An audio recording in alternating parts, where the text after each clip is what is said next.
bienvenidos a un nuevo programa de Libertad y Punto. Muchos temas por tocar en esta semana, lo que ha ocurrido de la semana pasada.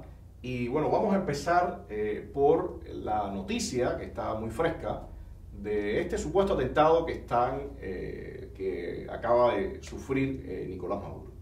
Y yo quisiera mencionar algo porque veo en la televisión, no sé si ustedes también lo vieron, en el noticiero de ayer domingo. Bueno, el fallido atentado contra el presidente venezolano Nicolás Maduro nos hace reflexionar sobre cuán engañados fueron los pueblos de América Latina. ¿Qué hará el gobierno?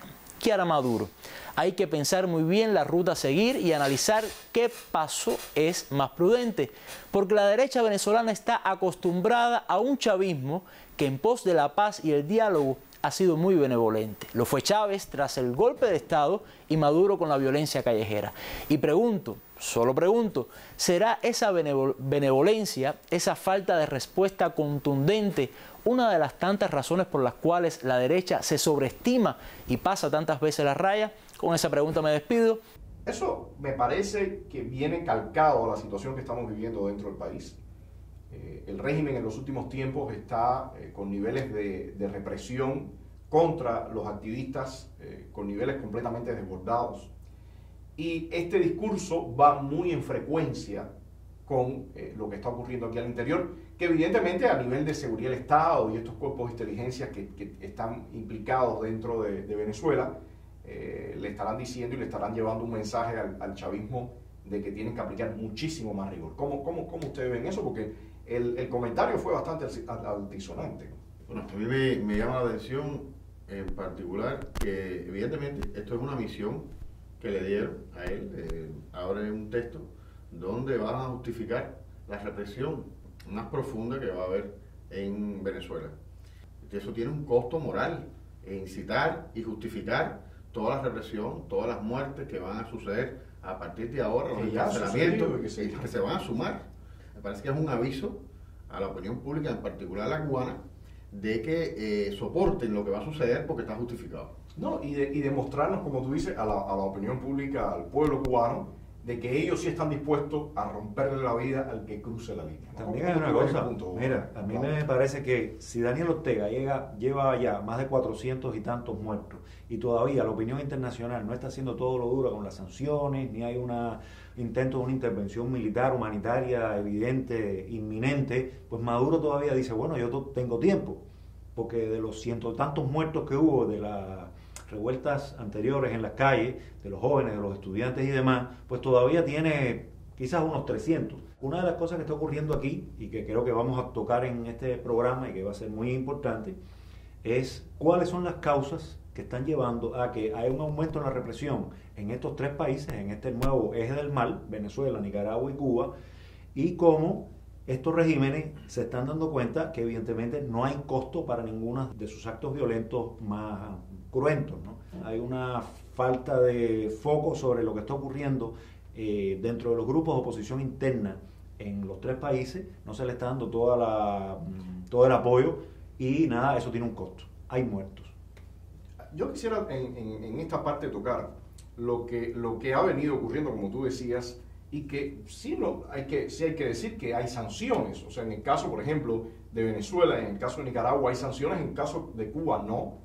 De hecho, nos ha llamado la atención que se había planteado en un primer momento que todo el frenazo que se le había dado al supuesto deshielo de restablecimiento era un momento inicial que después caerían más empresas con sanciones para evitar que siga entrándole dinero a las arcas del régimen. Sin embargo, vemos que, y ha sido incluso reconocido oficialmente, este mismo tema de los cruceros y todo, sigue entrando con total normalidad, incluso incrementándose, y el régimen está en este momento con las manos abiertas para la represión. Ayer mismo el caso del periodista Boris González de Arena. Bueno, mira, yo hablé hoy por la mañana con él, sencillamente me dijo, Claudio, me llevaron hasta el Parque Lenin, un lugar que es un descampado para quien no lo conozca. Sencillamente lo bajaron del carro y lo invitaron como a pelear a puño con uno de los de la seguridad. Por supuesto, Boris no cayó en eso, Boris es una persona muy estable en ese sentido, de ahí fue trasladado hacia los calabozos del municipio de El Cotorro, donde yo he estado otras tantas veces allí en los últimos tiempos. Y nada, sencillamente le dijeron que ni se le ocurriera que podía viajar con su familia, dígase su esposa y sus 2 hijos pequeños, una hembra y un varón, a visitar al padre en Brasil, que además está con una enfermedad terminal, cáncer, que además está haciendo metástasis. Si no va a ningún viaje de corte político. Entonces, a ese nivel bajo están las cosas. A los periodistas independientes están tratando de silenciar, los están llamando, los están persiguiendo, los están apresando, les están advirtiendo, le están aplicando restricciones para que no salgan del país como castigo para esta manera de ver la realidad cubana y no la sigan publicando en los medios internacionales. Yo creo que hay algo que se está perdiendo de vista. Perdón un momentico, Antonio, discúlpame que te interrumpa. Yo estoy recordando ahora algunas de las cosas que le han dicho los esbirros de la seguridad del Estado, de Raúl Castro a Raúl Borges, que le han dicho: si Trump nos aprieta, nosotros los vamos a apretar a ustedes. Una frase. Ernesto Borges en la cárcel. A mí igual, tú sabes, cuando regresé de Miami en marzo, también me dijeron: vamos sobre ustedes. Cuando se lanzó el documento Desobediencia y Rebeldía, fueron tremendamente puntuales con eso. Tú también, cuando llegaste al aeropuerto, ocurrió. Si nos están diciendo: ustedes están a un metro de la cárcel. Literalmente la gente que se hace llamar Kenia, no sé si será su nombre o no, apareció con un expediente, con un folder que decía: este es tu caso, nosotros podemos ponerte hasta 20 años por la incitación a la violencia que tú estás haciendo. O sea, yo pienso que estamos en un momento crucial. Quizás la lectura desde fuera del país no es esa, y eso me preocupa, porque cuando uno ve todos los pasos que está dando el régimen con esta farsa constituyente de crear una nueva carta magna, con todas las leyes o supuestas leyes que vienen después derivadas, que realmente van a hacer un movimiento bastante profundo. Eso tiene que ver con, y desde mi punto de vista, y para mí es muy evidente, con el establecimiento de ese neocastrismo que ellos vienen trabajando. O sea, hoy precisamente estamos viviendo la construcción o el intento de construir ese neocastrismo que el régimen ha venido tratando de ensamblar desde hace tanto tiempo. Creo que eso no se está viendo desde el exterior. Algunas personas están planteando que bueno, que es más de lo mismo, y yo en lo particular discrepo con que sea más de lo mismo. Cuando tú decías que el decreto que va en contra de la independencia de los artistas a exponer, etcétera, ¿no?, que es el decreto 349, tú habías dicho que desde el mismo proyecto de constitución ya está como artículo de constitución que no se va a permitir ningún tipo de libertad en ese con rango constitucional está. Entonces, estamos hablando ya no solo de luego lo que se legisla, ya está a un nivel de constitución. Entonces, es evidente que mucha gente fuera de Cuba, analistas y demás, no están viendo que si Raúl Castro quiere que su hijo de alguna manera sea el que controle la sombra detrás del poder, necesita dejarle una constitución que mantenga literalmente a todo el mundo a raya. Y se viene muy bien con lo que está diciendo Oliver Zamora, porque no solo es con la oposición, viene también con todas las personas de la sociedad civil y otros renglones que me imagino que incluyan también parte de esa cúpula del poder en puestos más inferiores. Es evidente que lo que estamos realizando, aparte de ser un programa y un análisis, es también un llamado de atención a una situación, a un escenario bastante complejo y difícil, y sobre todo a aquellos actores políticos que no están poniendo el énfasis en lo que está ocurriendo al interior de la isla y que no están poniendo el énfasis al apoyo que tiene que tener todos los sectores, o que tienen que tener todos los sectores, no solamente de la oposición, sino del llamado cuentapropismo, del periodismo independiente, o sea, todos los sectores de la sociedad cubana que están tratando de salirse o romper el libreto o el guión que el régimen está imponiendo. Los otros días yo escuchaba una intervención de Carlos Alberto Montaner en un programa, y él decía que bueno, que el día que Raúl Castro muriera, las cosas cambiarían, porque comparaba con España, que allá después que murió Franco, que estaba aquel refrán de atado y bien atado, las cosas no funcionaron. Y a mí realmente esa posición, que la he escuchado en muchos otros actores políticos, me preocupa demasiado. Me preocupa demasiado porque primero es seguir postergando el cambio en Cuba. Bueno, es decir, cuando después de la muerte de Fidel, todo por arte de magia se solucionaría. Sí. No, hay muchos artículos por ahí que están puestos que decía que Raúl Castro no podía. Y ahora se sigue manejando, como vemos, esa tesis. El asunto que estamos viendo en la realidad es que realmente el régimen sí está preparando todo el terreno para que los cuadros, como llaman ellos, que tienen, con suficiente ambición y suficiente garra y deseo de mantener el poder, se puedan perpetuar. Y por otra parte, las fuerzas reales, que son las que están en el campo de batalla, que es esa sociedad que está tratando de romper la camisa de fuerza, esa oposición que ha sido demasiado asfixiada en los últimos tiempos, ese periodismo independiente. Sin embargo, esas fuerzas se están encontrando en este momento bastante desprotegidas. Yo no sé cómo ven ustedes este punto. Bueno, mira, en ese sentido yo quiero poner algo sobre la mesa para discutir. Hace también unos días, 4 o 5 días, yo leía en Diario de Cuba un artículo donde Ileana Ros-Lehtinen, junto con Mario Díaz-Balart, planteaban al Congreso o al Senado, no recuerdo bien, que no se extraditaran o se devolvieran de Estados Unidos a Nicaragua todos aquellos nicaragüenses que estaban ilegales allá, porque bueno, era muy riesgoso y demás. Y también habían planteado la necesidad de, al menos verbalmente, ya construir un nuevo eje del mal, Nicaragua, Venezuela y Cuba, y comenzar con las sanciones o aumentar esas sanciones. Esa noticia, por supuesto, que siempre de alguna manera alegra, pero los días siguen corriendo y yo sigo sintiendo, no solo con nosotros, esta vez, sino con el resto de los grupos de la oposición, ¿verdad? Y de periodistas independientes, como tú dices, que hay una desprotección y que no hay una urgencia en ese sentido. Y creo que hay un desbalance entre propuestas de grupos políticos para la solución del régimen de Cuba.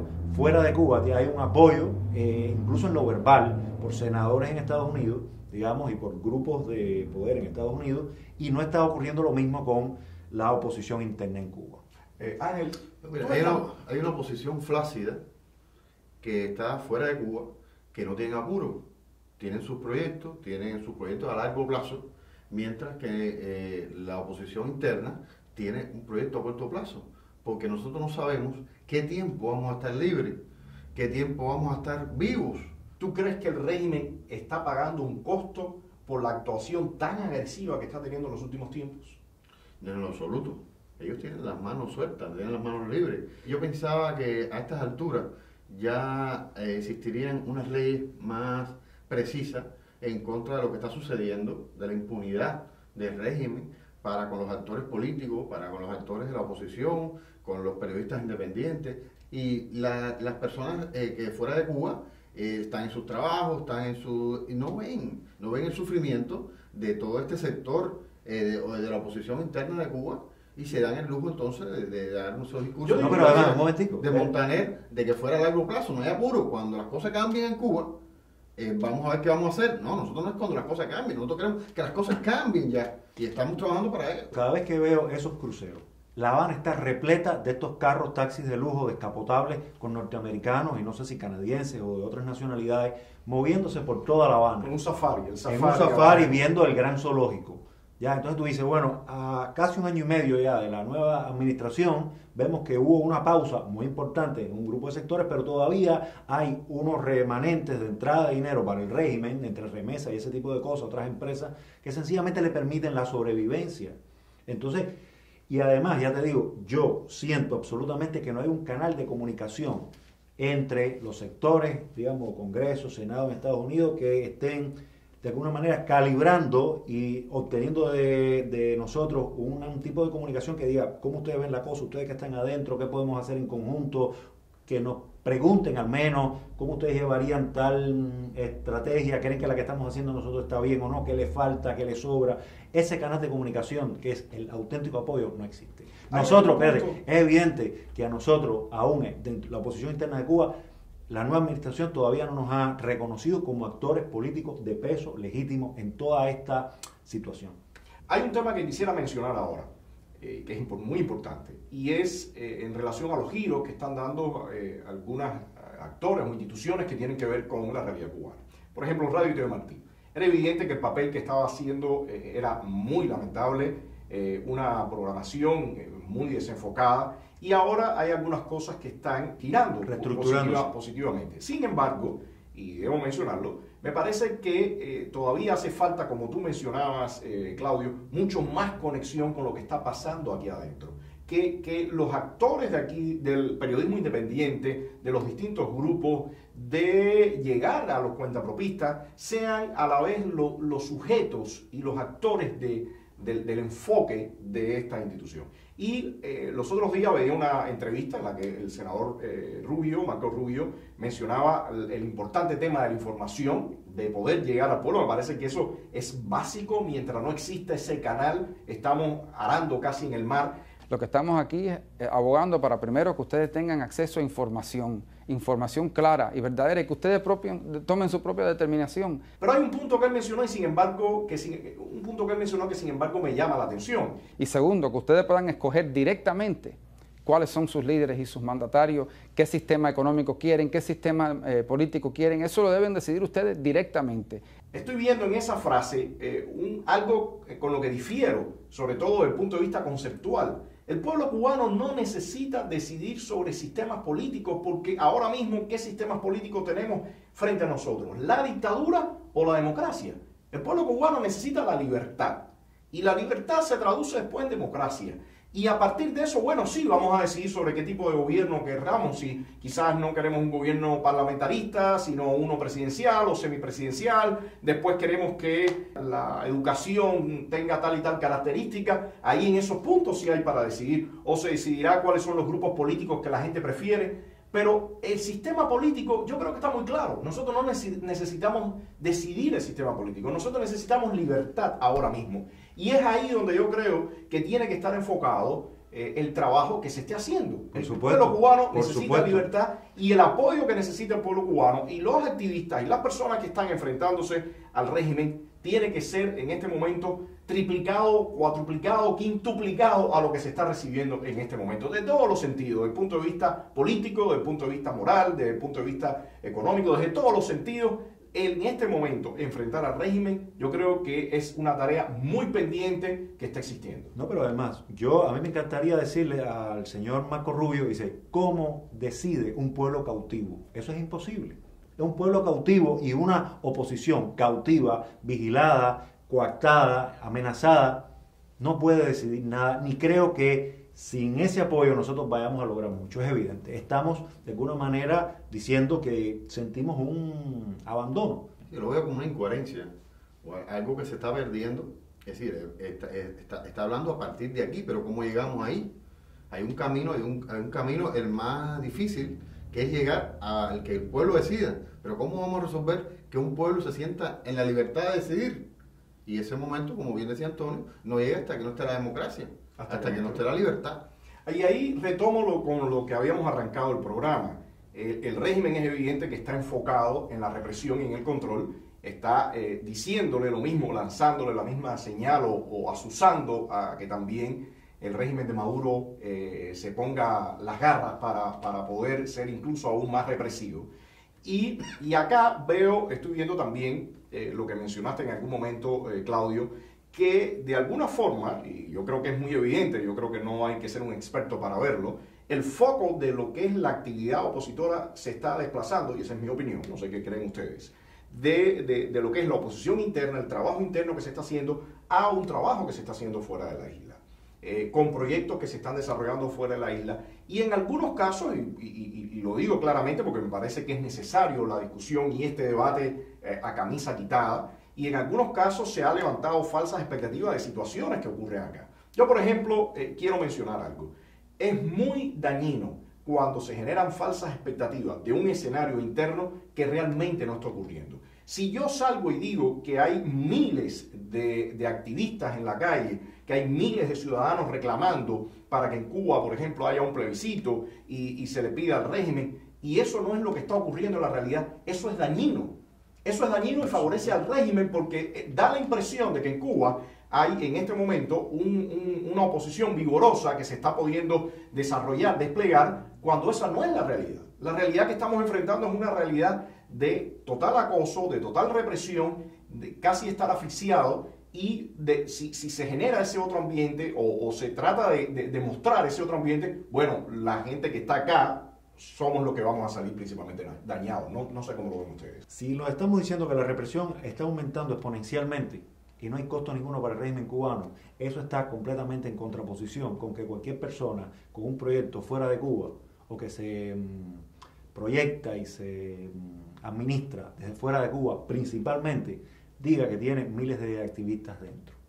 Eso yo al menos digo que es absolutamente mentira. Yo últimamente tengo muchos amigos que les parece que el hecho de que uno diga esto de que se está desenfocando la realidad cubana, nosotros que estamos aquí internamente, me dicen que por qué no nos centramos en nuestro proyecto y dejamos los otros proyectos, porque es como coartar, lo ven como, no sé, diría yo como quizás como una envidia, no sé, cómo es que ellos pueden ver la naturaleza de que uno diga que están engañando a la opinión pública, porque creo que nos afecta directamente a nosotros. ¿Tú crees que sacar estos temas, conversarlo, decirlo voz populi, esto es contraproducente? Bueno, mira, soy una persona que voy a defender siempre el debate. Creo que cuando se va a una tesis en una universidad, una maestría, un doctorado, tú tienes un oponente y solamente desde las distintas posiciones en discusión se obtiene algo que puede estar cerca a la verdad. Mientras tanto, todo el mundo lo único que pone es su punto, es decir, su verdad, que no es toda la verdad, como hemos dicho otras tantas veces entre nosotros. Tuvimos la amarga experiencia de proponer un debate dentro de los distintos grupos de oposición en Miami y no sucedió.